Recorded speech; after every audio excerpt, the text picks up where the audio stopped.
এই তরুণদের জায়গা জন্য ভবিষ্যৎ, এই তরুণদের মানে যদি ইসলামের আলোটা ঢুকে দেওয়া যায় তাহলে তারা আর খারাপ পথের দিকে আগাবে না।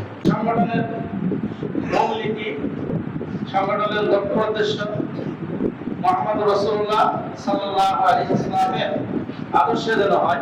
আমরা সবাই সফলতা মানে মনে করি যে একটা গাড়ি, একটা বাড়ি, একটা ভালো চাকরি, বাট না, আলটিমেট সফলতা হচ্ছে জান্নাতুল ফেরদাউস। খাবার খাওয়া আমার জন্য জরুরি।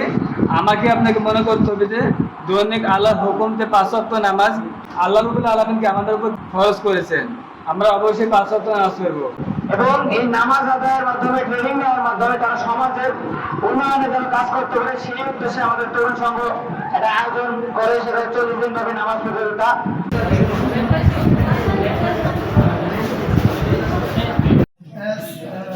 ইসলামী ইতিহাস বই পড়া, এগুলোর মাধ্যমে আমরা যখন সমস্যা থাকে যে নামাজ কি সবার জন্য, অসুস্থ হলেও শুয়ে থেকে নামাজ পড়ো, তা না